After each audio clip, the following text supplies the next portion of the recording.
the standard, and she has set the standard, and I join you in your praise of her and with some confidence wishing her well in the future. Mr. President, I thank Senator Lieberman, and I think it's appropriate.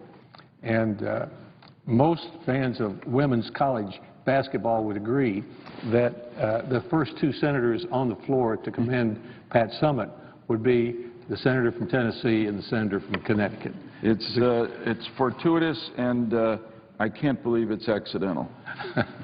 Thank you, Mr. President. I thank the senator for his generous remarks, and I know Pat would as well. Yeah, and if Gino Auriemma were here, he would have at least echoed what I had to say and added some great stories and words of tribute, because I know the respect that Coach Auriemma has for Coach Summitt.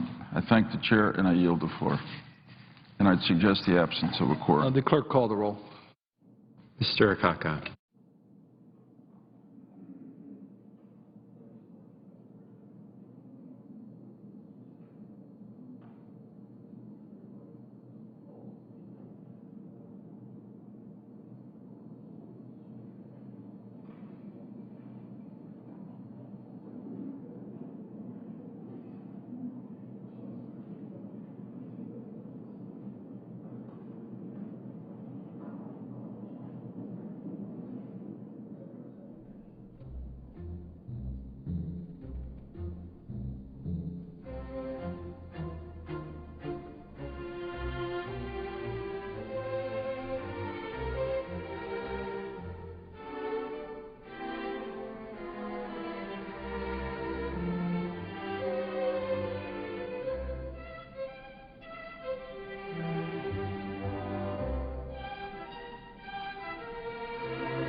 As this quorum call continues on the Senate floor, senators waiting for further debate as they work on a violence against women bill and also reform of the Postal Service. Senator Claire McCaskill came to the floor a short time ago to encourage her fellow senators to vote in favor of saving the post office, and debate continues here on the floor of the Senate. Over on the House side, members have been working on highway and transit programs. Republicans are proposing another 90-day extension. They're offering general debate right now, and a vote on final passage is expected about 3:45 Eastern. You can see that live right now on C-SPAN. Also, C-SPAN 3 now has the Senate Budget Committee. They're meeting to discuss the Budget Committee Chair Kent Conrad's budget proposal. It was originally set to be a regular markup session with debates and votes. Senators are only offering opening statements now. You can see that live on C-SPAN 3.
The Senator from Minnesota. Mr. President, I request permission to speak as if in morning business for about 20 minutes. The Senate is under a quorum call. I ask that the quorum call be dispensed with. Without objection. And I ask that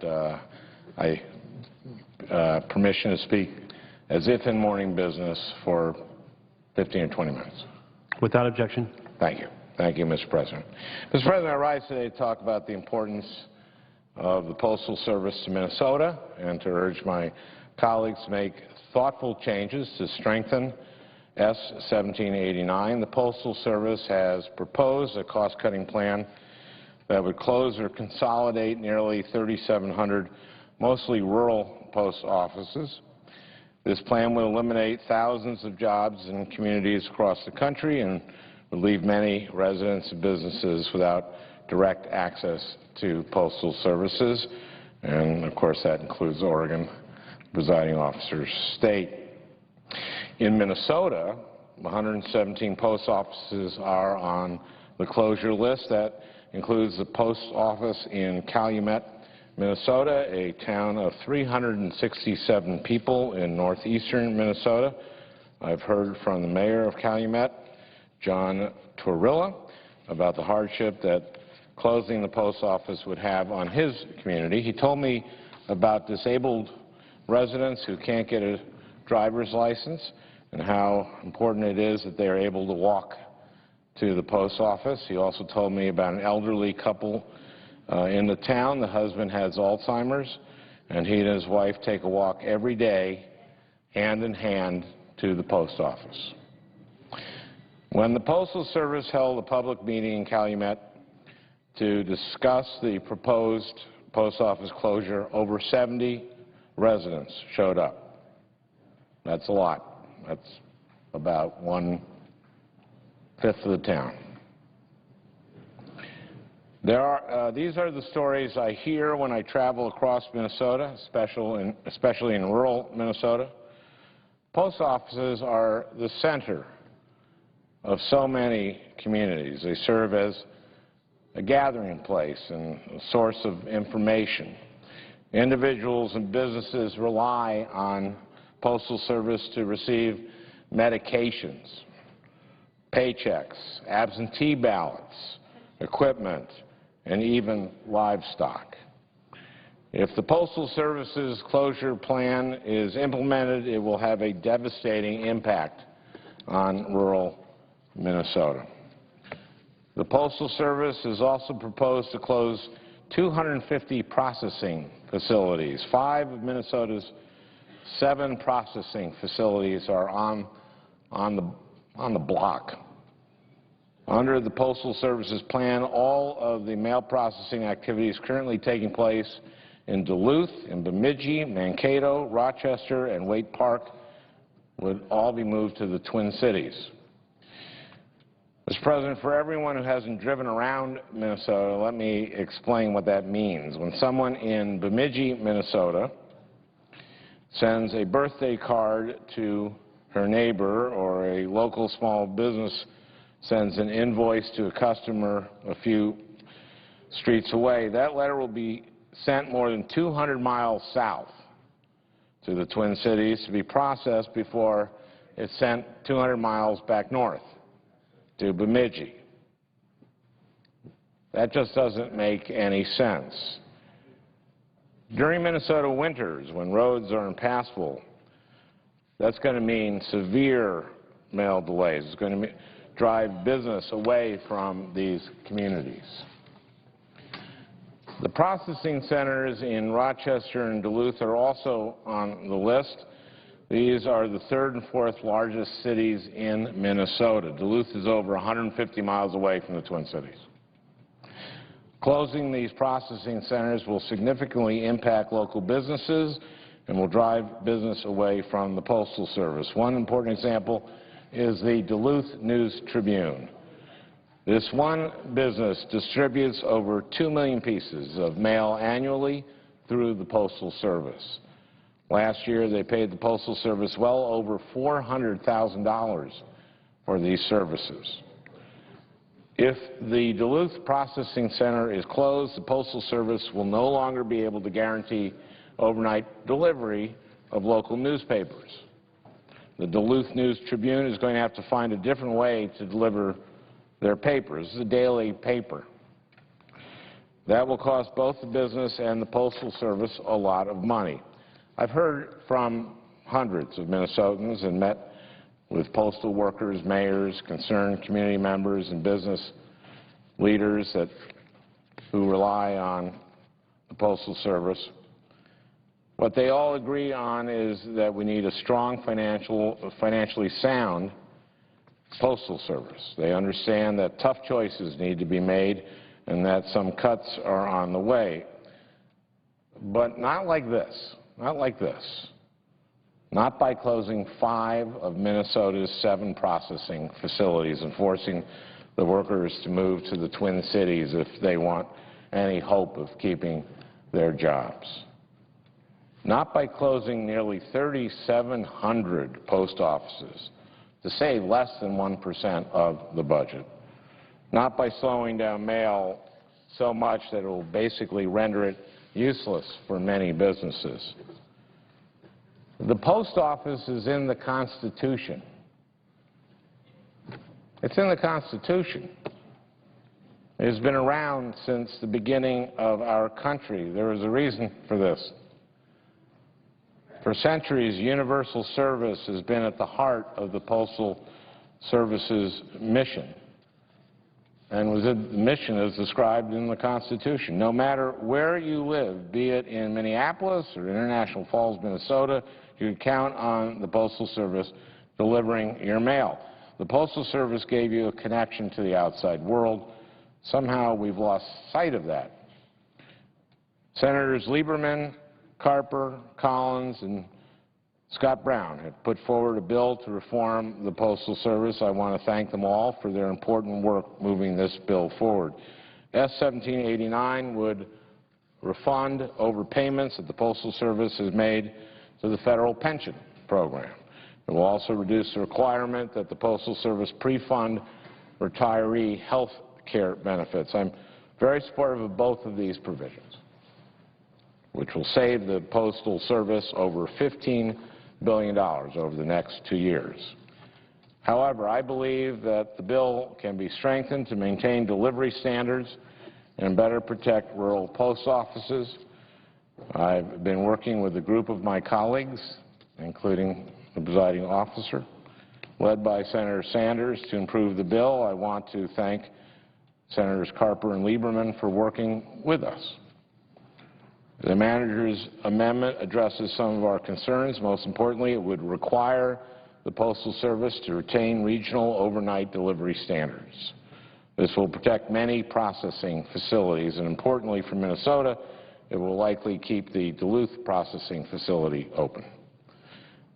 But the substitute still doesn't do enough to protect rural post offices. I've introduced an amendment with my friends and colleagues, Senators Tester and Levin, that will give communities the opportunity to fight to prevent the closure of their local post offices and processing facilities.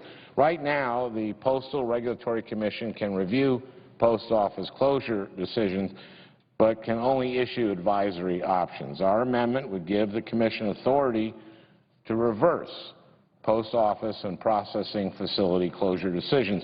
That would guarantee that individuals and communities impacted by closures would have real recourse. I urge my Senate colleagues to support our amendment. We need to make thoughtful changes to S. 1789, and we need to act now. Last December, I joined with a number of my Senate colleagues in pushing the Postmaster General for a 5-month moratorium on postal closures. The moratorium is now running out, and the Postal Service is not waiting. It can't. On May 16th, the Postal Service will close thousands of post offices and hundreds of processing centers. We need to act now. I'd like to change the subject to something that hits very close to home among many in Minnesota.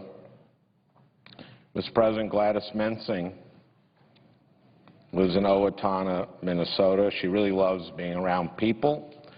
That's a good thing when you have a family as big as Gladys does. She is a loving mother of 8 children, 15 grandchildren, and 12 great-grandchildren. Gladys, as I said, is from Owatonna. That's in southeastern Minnesota. A few weeks ago, I received some old family videos that showed her playing with her grandkids. Gladys used to work as a waitress and an apartment manager, but what she really enjoys is a good game of bingo. In 2001, Gladys's doctor gave her a prescription for a medication known as MCP to treat a digestive tract condition. Gladys did what I would have done. She took her prescription to the pharmacy, got it filled, and started taking her medicine per her doctor's orders. Meanwhile, however, evidence was mounting linking MCP to neurological disorders, and within a few years, Gladys began experiencing problems. She lost control of her face, tongue, and legs. It's really hard to understand Gladys when she speaks now. Her son says that people sometimes give Gladys strange looks when she goes out in public. Gladys used to be very strong and independent. Now her family has to help her bathe and walk. Gladys wanted to hold the drug manufacturer accountable for what happened to her. She believed that the warning label that came with her prescription was inadequate, that it did not sufficiently disclose the risks of taking MCP. So Gladys, a bingo-playing grandma from rural Minnesota, decided to stand up for her rights. Gladys took her fight all the way to the United States Supreme Court. But that's where things took a bizarre turn. In Minnesota, as in many other states, the law requires drug manufacturers to warn patients of the known dangers associated with their products. Manufacturers that don't follow the law are held accountable to the patients who are harmed as a result, people like Gladys. But the Supreme Court, in a 5-4 decision, said that those laws don't apply to generic drugs, like the medicine Gladys was taking. Rather, the court said that federal regulations actually prohibit generic drug manufacturers from updating their labels, prohibit generic drug manufacturers from updating their labels. And it said that the federal regulations prohibiting label changes trump Minnesota's patient protection laws, which require full disclosure of potential risks. So under that ruling, even if a generic drug company wanted to provide better warnings of risks to consumers, it can't. Now, generic drugs are, for all intents and purposes, the same as brand name drugs. They have the same active ingredients, are used for the same purposes, and yes, in most cases, they should have the same labels. That's why current FDA regulations require generic drug labels to match brand name drug labels. But it doesn't make sense to prohibit generic drug makers from updating their labels to accurately reflect new side effects or risks that have come to light. Yet that is the current state of law. So the court dismissed Gladys's case just because she was taking a generic drug. Let me say that again. Because Gladys was taking the generic version of her medicine, she was unable to vindicate her rights under Minnesota law. If Gladys had suffered the same injuries from the brand name version of the same pill containing the same warning, she would have had her day in court. Since the Supreme Court dismissed Gladys's case last June, lower courts have dismissed dozens of similar cases because, as a recent article in the New York Times aptly said, quote, What once seemed like a trivial detail, whether to take a generic or brand name drug, has become the deciding factor in whether a patient can seek legal recourse from a drug company, unquote. That doesn't make any sense. Justice Thomas, who wrote the Supreme Court's decision in Gladys's case, admitted as much. He wrote this, quote, "We recognize that from the perspective of mensing, this decision makes little sense," unquote. I agree with him on this point. And I'd like to think he'd agree with me on this. Prescription drugs should be safe and their labels should be adequate. So, Senators Leahy, Bingaman, Brown, Whitehouse, Coons, Blumenthal, and I are introducing a bill that would guarantee just that. Our bill, the Patient Safety and Generic Labeling Improvement Act, would allow generic drug makers to update their warnings, allow them to update their warnings to accurately reflect the known risks associated with their drugs. That's it. It wouldn't require them to do so. It just lets them do what other drug manufacturers already are allowed to do. Our bill says that millions of Americans who are taking generic drugs are entitled to the same protections as people who take brand name drugs.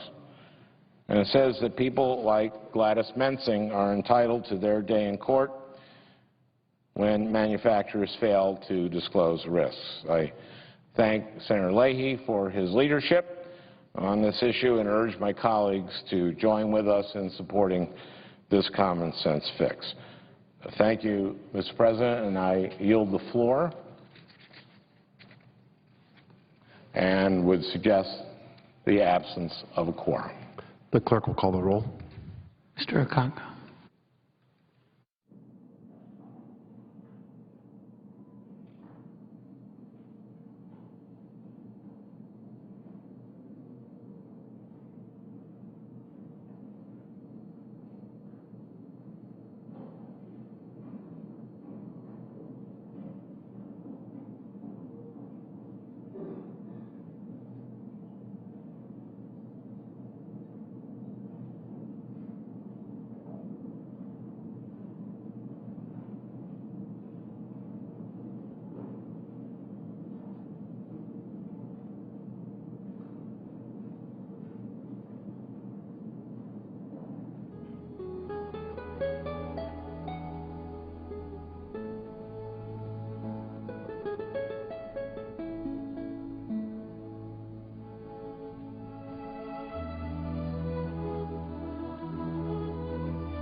Mr. President, The senator from Connecticut.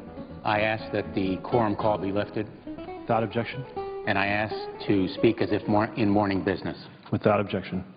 Thank you, Mr. President. I noted earlier the very eloquent exchange between the senator from Tennessee and my colleague from Connecticut, Senator Lieberman, on Pat Summitt's resignation as the coach for women's basketball at the University of Tennessee. And I wanted to comment very briefly at the opening of my remarks today on Pat Summitt, as also, like Senator Lieberman, a fan of the UConn women's basketball team, a rival to the University of Tennessee, a deeply entrenched rival, an enthusiastic and stalwart rival, but also in recognition of her enormous contribution to women's sports. As a coach, leader, and mentor, Pat Summitt transformed women's athletics in America fundamentally and forever. Her passion for excellence and her fight for fairness made her a force on and off the court in a cause larger than herself. She achieved recognition for women's basketball, not just for her own team, and enriched the lives and careers of countless women. Although her team was a rival of the University of Connecticut, and I rooted against her when she played us, I wish her every good thing in the years ahead and admire her continued courage and fortitude. I want to speak on another basketball topic, one that is serious to the University of Connecticut and to my state, where we have some wonderful student athletes. We do at the University of Connecticut have great student athletes. Connecticut residents have watched with pride as the UConn Huskies, both the women's and men's team, have brought home numerous basketball championships. I'm a strong believer that success in the classroom must accompany success on the court. I support efforts by universities and the NCAA to develop rigorous academic standards for student athletes, and I believe that schools failing to meet those standards should be penalized. But I also believe that these standards must be applied fairly, not capriciously or arbitrarily. Regrettably, the NCAA's application of its own rules appears to be arbitrary, unjust, unfair against the UConn men's basketball program. Last October, the NCAA adopted new standards that determined a school's eligibility based on 2- or 4-year average academic progress rates, so-called APRs. These standards set a high bar for performance, but unfortunately they did not provide schools with a phase-in period for the new rules. Because these standards are based on several years of data, it is possible that a school could be retroactively punished for actions that occurred before the rules were implemented. And that's exactly what has happened to the UConn basketball men's team. These players have been told they will not be eligible to compete in the 2013 season, including the Big East Tournament and March Madness, because of the academic progress rate scores from the 2006 to 2010 academic years. None of the players from those seasons remain on the UConn team now. This severe punishment falls on players who are clear of any substandard academic performance. In fact, UConn's recent student athletes have demonstrated exemplary academic performance. The team's academic progress rate for the 2010-2011 academic year was nearly perfect. The team's academic progress rate for the fall 2011 semester was, in fact, perfect. Instead of commending this improvement, the NCAA is ignoring it. The NCAA is basing its 2013 eligibility decision on data from the 2006 to 2010 academic years.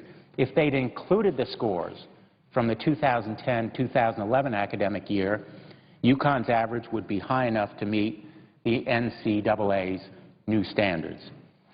UConn's administrators, coaches, and student athletes have placed a strong emphasis on academic performance. The school and students have worked hard to meet those standards and to improve academics, and they have demonstrated laudable success.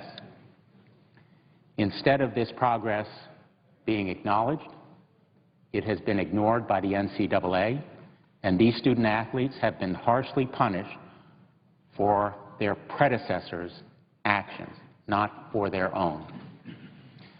I have written today, joined by my colleague from Connecticut, Senator Lieberman, to the President of the NCAA, Mark Emmert, raising these objections. We've been joined by other colleagues of the delegation.